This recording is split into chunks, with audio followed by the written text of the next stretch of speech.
Donald Trump has once again mysteriously disappeared from the public eye. Donald Trump is in the Presidential Witness Protection Program. No one can find him. But the reaction to Trump's second disappearance in as many months has been quite different, specifically from MAGA this time around. Because much like Trump's health, MAGA's faith in him has taken a precipitous nosedive. How are your other farmers, for your friends, feeling? I know a lot of them are Trump supporters. Do they still feel good? Everybody's scared to death. Now, much like last time, there was some pretty instant speculation as well as mockery about why Trump isn't appearing in public. Governor Newsom also has an important question as well.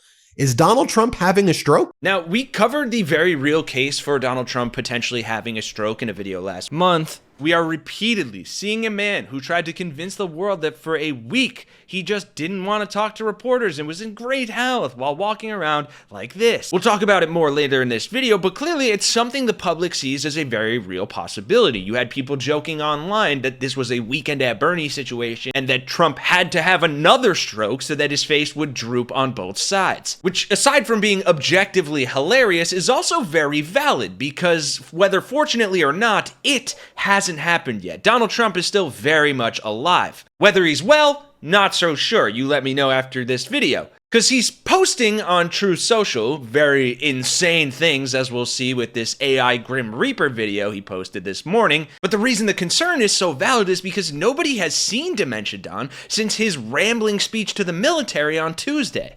And I'm not a fan of some of the ships you do. I'm a very aesthetic person, and I don't like some of the ships you're doing aesthetically. They say, oh, it's stealth. I say, that's not stealth.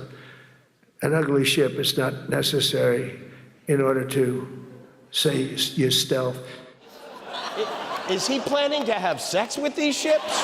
Now, if you're like me and kind of prefer to not see the guy for days on end, then go ahead and drop a like and subscribe, but it is kind of concerning when even the mainstream media starts to notice. Partially shadowed by Donald Trump's outrageous statements to several hundred generals from all over the world gathered in Washington was his striking low energy and rambling during his hour-plus speech. From the New York Times reporting on yesterday's address, quote, for a 79-year-old, he's often shown a great deal of energy, but he seemed a bit sapped Tuesday. As his remarks went on, his voice took on a more monotonous quality. A day earlier, when he spoke at the White House while standing beside Mr. Netanyahu, Trump sounded out of breath at times, end quote. And from the Washington Post, quote, Trump, who draws energy from instantaneous feedback, appeared to speak more slowly than usual and in a monotone, seemingly affected by a largely mum audience, end quote. But Trump's demeanor has led to different questions, to questions about whether or not Donald Trump is unwell. The president is unhinged. He is unwell. What are you doing? A lot of folks on your side are too. I don't control. Oh my God, please. That performance in front of the generals, that I didn't see it. is so dangerous. You know I serve on foreign affairs and appropriations. Yep. This is a collision of those two things. Our allies are looking elsewhere. Our enemies are laughing. I just left you the have a speaker's, president who is you have a president who is unwell. Yeah, and since that whole fiasco and with not seeing him publicly, you had people pointing out, hey, there's something weird going on here. Did Donald Trump stroke out? Where the hell is he? We know he's panicked. We know he's scared. But when we've seen him speak lately, he's slurring his speech. He looks deeply unwell. And Governor Newsom posted a exclusive video that I did in an interview with Democratic leader Hakeem Jeffries, where Leader Jeffries said, where are you, Donald? Where are you, MAGA Mike? Where are you, J.D. Vance? Where are you, Senator Thune? Leader Jeffries said, I've been ready to meet you in front of the cameras, in front of the press, so we can do this transparently in front of the public. Let's do it today. Let's do it on Friday. Let's do it on Thursday. You pick the day. Let's do this in front of the public. Are you too scared, Donald? I'll do it right here, right now, anytime. And where's Donald? To which Governor Newsom posted that interview I did with Leader Jeffries and says, has anyone seen Dozy Don since he shut down the government? Our staff posting since the stroke. Now, I do agree with Governor Newsom here about the stroke thing. I think there's a lot of evidence there that we've delved into previously. Donald Trump is not looking good and has not been for a long time. We can see pretty clearly, and even more clearly in later photos, that Trump's face is slouched to the side, sparking investigative journalist Adam Cochran to do a pretty intensive deep dive here, asking at what point are we going to clue in to the president's stroke? Adam points out that there is growing evidence that the White House is in fact covering up the fact that Donald Trump has been dealing with TIA stroke. He then uses some close-up shots that show when Trump grimaces or frowns, the right side of his face droops entirely. In addition to that, you have his voice remaining consistent with post-stroke dysarthria. The resonance of your voice may sound nasal or hyponasal. It could be hoarse or harsh.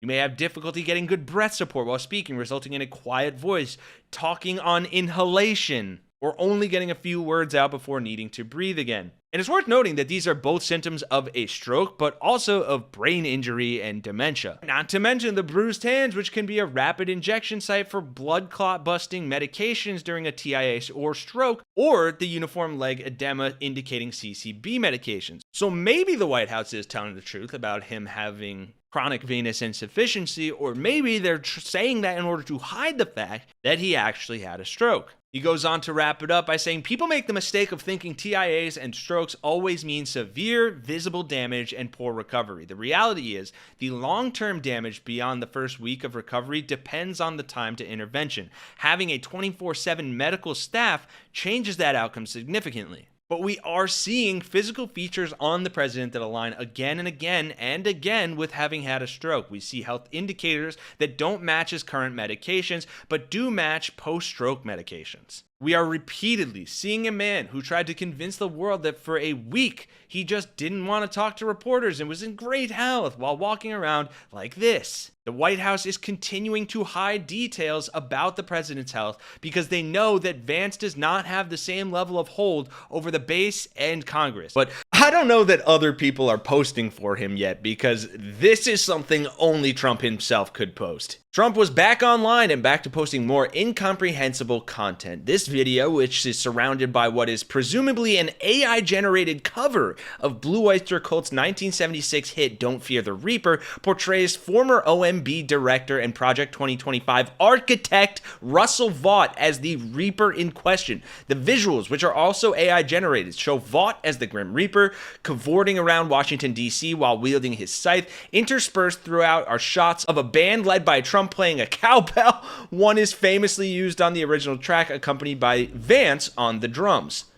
The video features baby Democrats as well, one of whom has a mustache and is wearing a sombrero. Trump has repeatedly posted AI-generated videos of House Minority Leader Hakeem Jeffries with a mustache and sombrero in an attempt to characterize the Democrats as being overwhelmingly supportive of undocumented immigrants. But again, it's not just Donald Trump's unhinged posting, his deteriorating health mentally and physically, or his wild AI-generated propaganda that is pushing people away, including MAGA people. It's also because trust in this administration is drooping harder than Trump's face. Older voters are seeing through the bullshit of the shutdown and Trump's healthcare hellscape so clearly that it's even getting called out on Fox News. This month, if the ACA tax credits do not go forward, which is what the shutdown is about, which I'm sure will loom large in New Jersey, viewers on this network who are 60 years old, making $75,000 a year, will see $841 increases monthly to the health insurance premiums. There's one party, and Mikey Sherrill, fighting to make sure that does not happen, and another acquiescing to Donald Trump, who in return shuts down an infrastructure project in their backyard, further hurting New Jersey's economy. I think that entire self-owning of Trump trying to own the libs, by extension, hurting Citarelli, is going to play a big role in this race. And younger voters aren't feeling much better. Young voters who voted for President Trump are voicing their regret, citing how their trust in the administration has completely nosedived. Quote, "I believe my trust in the administration has completely nosedived because of how he's mishandling things," 22-year-old Anthony H., a Republican from Nevada, told NBC News in its Decider series. He was among a group of 14 voters under 30 that they interviewed, saying they regret their decision, pointing to Trump's tariffs, immigration, and foreign affairs policy, plus the unreleased Jeffrey Epstein files as reasons why their support has declined. Now look, will I be happy when Trump is gone? Absolutely, beyond a doubt. But Regardless what aspect of the speculation around Trump's health is true and how quickly his demise comes about, one thing that's becoming clearer than ever that we've pointed out since day one and continue to do is that Dementia Don is in steady mental decline. And right now, as long as he stays alive and stays in power, what we have is a Mad King scenario. Right? Think Game of Thrones. Think ancient history, Caracalla, Nero. Or maybe more accurately, Chinese Emperor Qin Shi Huang, the first emperor of a unified China who died from mercury poisoning because he ingested mercury-based elixirs that he believed would grant him immortality. This guy's losing his mind, and his mercury elixirs are McDonald's, sure, but he's not doing much to help us or to help himself, and things will continue to get worse, as if they weren't bad enough already. The gaffes he's had, the fear he has, the slurring, the rambling, the impulsiveness, the acting without thinking. Every aspect of his already malignantly narcissistic personality will get worse. He is the best he will ever be right now, and that's already pretty fucking bad. So while it is hard to watch these things, to listen to him speak, to see the heinous and atrocious things that he does to innocent people, it has never been more important to speak up and fight back, to keep him in as much check as we possibly can until the inevitable happens. And then we have to pick up the pieces from there and figure out how to stop J.D. Vance, Project 2020, whatever, and the rest of this pedo-loving Republican MAGA agenda. So if you're sad, if you're depressed, if you're scared, I understand. But take my hand.